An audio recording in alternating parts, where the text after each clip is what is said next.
There are 300 billion wild birds on Earth right now. 300 billion, that's 37 birds for every single human being alive. They're everywhere, on your street, on your roof, in your parking lot, outside your window right now. Pigeons, crows, sparrows, hawks, seagulls, geese, making everyone's life miserable in every public park in America. And you have never once thought about eating any of them, but you eat chicken 3 times a week. You eat turkey every Thanksgiving. You eat duck at restaurants, you eat quail if you're feeling fancy. You eat birds constantly, you just eat very specific birds, and 37 others for every person alive. Stay completely off your plate. Why those birds? Why not these birds? Here's what makes this question genuinely fascinating. It's not the law, it's not squeamishness, it's not lack of opportunity. The real reasons are biological, deeply, disturbingly biological. And by the time this video is over, you are going to look at every bird you see differently. Every pigeon, every crow, every hawk, you are going to understand exactly why they're not food. And why that answer is so much stranger than you ever expected. Let's go first. The obvious answer, the one everyone says immediately, it's illegal. The Migratory Bird Treaty Act of 1918. Over 800 protected species. Federal law, real penalties. Can't hunt them, can't possess them, can't eat them. True, completely true, but completely insufficient as an explanation because that law is 100 years old. What about the 10,000 years of human history before 1918? What about ancient Rome? What about medieval Europe? What about every hunter-gatherer society that existed before any government passed any wildlife protection law? They had wild birds everywhere. No legal consequences for eating them. No federal agents, no fines. They still didn't build their food systems around wild birds. There are deeper reasons, older reasons, written into the biology of wild bird bodies in ways that humans figured out through experience long before they had the science to explain why. And those reasons start with something you've probably never heard of: biomagnification. Here's what it means. Toxins accumulate in tissue. Heavy metals, persistent chemicals, environmental pollutants. The body cannot break them down, so they stay and they concentrate. A small fish absorbs a tiny amount of mercury from the water. That mercury stays in its body. A bigger fish eats 100 small fish. It absorbs 100 doses of mercury. An even bigger predator eats 10 of those bigger fish. The mercury concentration multiplies again every step up the food chain. Every single time, the toxic load gets worse. Now look at a bald eagle. A bald eagle sits at the very top of its food chain. It has spent its entire life eating fish, mammals, and other birds. Every one of those prey animals carried its own chemical load. Every meal the eagle ever ate added to the concentration in its body. A bald eagle's liver, the organ responsible for processing toxins, contains some of the highest concentrations of mercury, lead, and persistent organic pollutants of any animal in its ecosystem. Eating a bald eagle liver wouldn't just taste bad. It could genuinely hurt you, not theoretical hurt. Not you might feel off hurt. Real, documented, measurable toxicity. Long-lived apex predator birds are essentially biological concentration devices for every environmental toxin in their ecosystem. Their bodies are doing their job, absorbing everything. The problem is that job makes them dangerous to eat. And here's the thing most people never think about. It's not just eagles and hawks. Urban pigeons, the ones on your car right now, live in cities full of lead contamination from old paint and soil, cadmium from industrial pollution, mercury from atmospheric deposition. Studies of urban pigeons have found heavy metal concentrations in their organs that would raise serious flags in any food safety context. The city pigeon is not a harmless little bird you could just throw on a grill. It is a small feathered sponge that has been absorbing urban environmental contamination its entire life. You look at a pigeon and see a bird. Your biology looks at a pigeon and sees a toxin delivery system. Subscribe right now, because we haven't even got to the parasite part yet. And the parasite part is significantly worse than the toxin part. Hit subscribe. You need to hear what's coming now. The toxin problem is bad. The parasite problem is worse. Wild birds carry parasites. A genuinely disturbing number of parasites, more than almost any other category of animal you might consider eating. And the reason is unavoidable biology. Wild birds touch everything. They land on contaminated soil. They wade through polluted water. They eat animals that carry their own parasite ecosystems. They roost together in massive communal groups that are essentially parasite transmission hubs. And this is what makes them uniquely dangerous, they migrate. A single migratory bird flies from Canada to South America and back every year, passing through dozens of different ecosystems, picking up different parasites at every stop, carrying organisms from one continent to another inside its own body. The parasite diversity inside a single wild migratory bird is extraordinary. Avian malaria, multiple toxoplasma strains.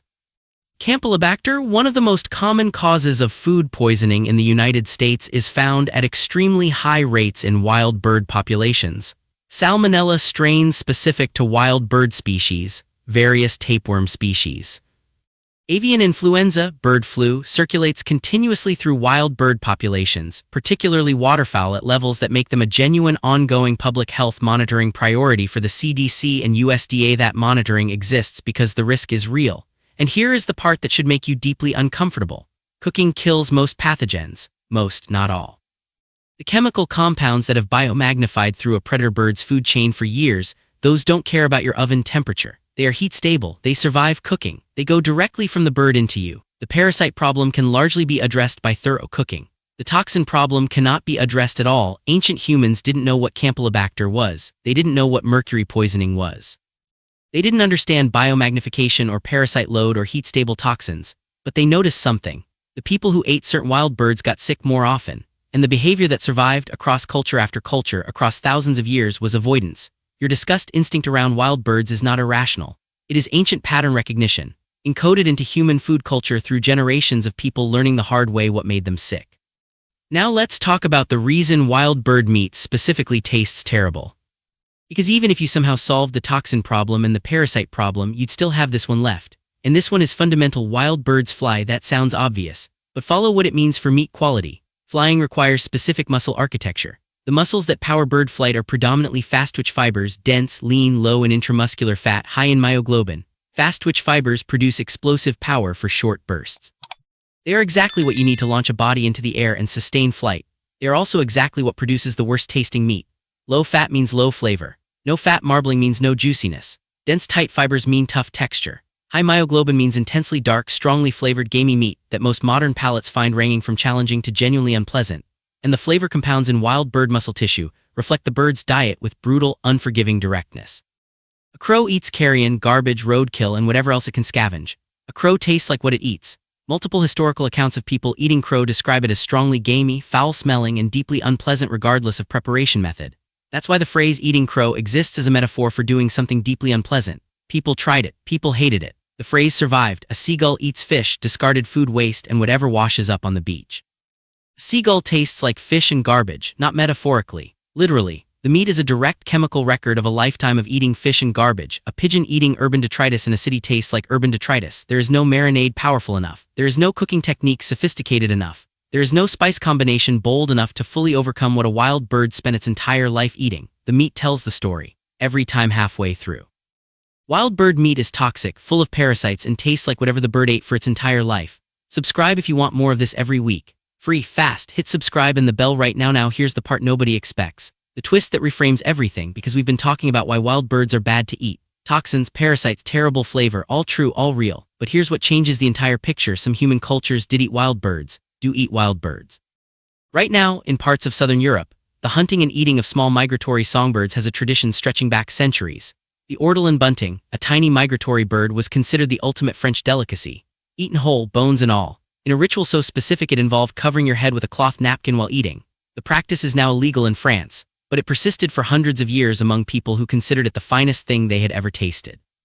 In Cyprus, Ambulipolia, small songbirds trapped on sticky lime branches, are considered a traditional delicacy despite being illegal under EU wildlife protection law. The illegal trapping and consumption of protected songbirds continues to this day, representing millions of birds per year, one of the largest ongoing wildlife crimes in Europe, by people who have been eating these birds for generations and who will tell you they are delicious. In parts of East Asia, various wild birds have been consumed historically, and in some cases continue to be consumed today. So wait, if songbirds can be eaten, if people have eaten them for centuries and found them delicious, why didn't this become universal? Why didn't small wild birds become a mainstream food source the way chicken did? 2 reasons, both completely decisive. First, there's almost no meat on a songbird. House sparrow weighs 25 to 30 grams. After feathers, bones, and organs, the edible tissue is minimal. To get enough calories for a single meal from sparrows, you would need to catch, kill, and process dozens of them. The effort to calorie return is catastrophic. Even for someone with unlimited time and no alternative food options, small songbirds as a primary protein source is a losing proposition mathematically. The caloric math doesn't work. Second, and this is the reason the practice was always going to end, conservation math doesn't work either. Songbird populations worldwide are already under severe stress. Habitat destruction, pesticide use, climate change, window and vehicle collisions. Add large-scale harvest pressure on top of all of that and you don't have a food source. You have an extinction event. The biology simply cannot sustain it. The laws protecting wild birds exist not because of sentiment. They exist because the math is inescapable. Remove the legal protection and you remove the birds. Remove the birds and you break ecosystems that took millions of years to build. The protection of wild birds is not a soft choice. It is an ecological necessity dressed in legal language. Now let's look at the one exception that makes everything else make sense: waterfowl, duck, goose, certain game birds. Legally hunted in the United States under carefully managed seasons, bag limits, and licensing systems. Eaten by millions of hunters every year. Why do these work when everything else doesn't? Size first. A mallard duck weighs 1 to 2 kilograms. A Canada goose weighs 3 to 5 kilograms. Substantial caloric return per animal. The effort-to-calorie ratio actually makes sense. Hunting a mallard produces enough meat to justify the effort. Hunting a sparrow produces a mouthful of tough dark meat after 30 minutes of work. Diet second. Waterfowl eating aquatic vegetation, grain, and invertebrates produce meat with flavor profiles that, while gamey, are within the range of palatability for people accustomed to game meat. Not salmon-flavored, not garbage-flavored. Actually tolerable. Population sustainability third. Waterfowl hunting seasons in the United States are scientifically managed. Population surveys. Breeding success monitoring. Harvest reporting. The bag limits are set based on what the population can sustain without decline. The system is designed from the ground up around biological sustainability. It works because the science drives the management. The waterfowl exception proves the rule.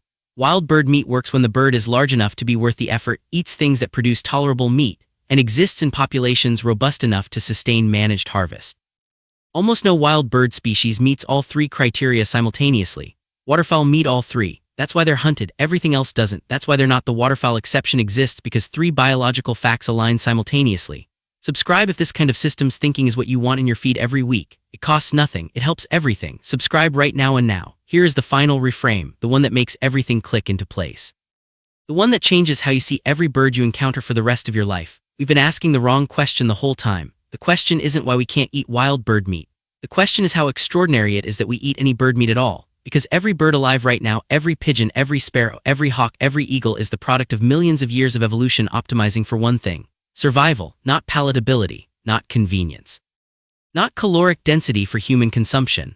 Survival, flight muscles built for power, not flavor. Behavior built for wariness, not docility. Diets built for opportunistic scavenging, not predictable flavor profiles. Wild birds are perfectly engineered survival machines, and survival machines make terrible food animals. The domestic chicken is the exception that required 10,000 years of human effort to create. The red junglefowl, the wild ancestor of your grocery store chicken, laid 6 to 12 eggs per year. It had powerful flight muscles. It was wary and difficult to approach. It had a varied wild diet that produced gamey, strongly flavored meat. It was in almost every relevant way exactly like the wild birds you don't eat, just smaller, and then humans spent 10,000 years changing it, breeding out the flight capability. Breeding down the flight muscle mass, and replacing it with the enormous breast muscles, mild, tender, low myoglobin white meat, that define chicken as a food. Breeding out the wariness, breeding out the seasonal laying behavior, breeding in docility, productivity, and palatability generation after generation after generation, until the bird that resulted had almost nothing in common with its wild ancestor except the general shape. The chicken gave up everything that makes a wild bird. Flight, survival instincts, behavioral independence, the ability to thrive without human support. It gave up all of it, and in exchange it became the most numerous bird on Earth. 33 billion alive right now on every continent, in every country, more than 4 for every human being alive. The wild crow on your fence kept everything. Its flight, its intelligence, its survival instincts, its freedom, its independence from human agriculture. And in exchange it stays exactly where it is, on your fence, looking at you, eating nothing you put out for it. Two birds, two completely different evolutionary bargains. One with humans, one without. The crow won the biological argument. It kept everything evolution gave it. It survived on its own terms in environments humans created without being designed for them. The crow is genuinely impressive as a biological entity, but the chicken won the numbers game. 33 billion to however many crows there are. The chicken is everywhere. The chicken feeds billions of people. The chicken is inside your refrigerator right now. The crow is on your fence, smart, independent, completely inedible, and watching you eat the chicken.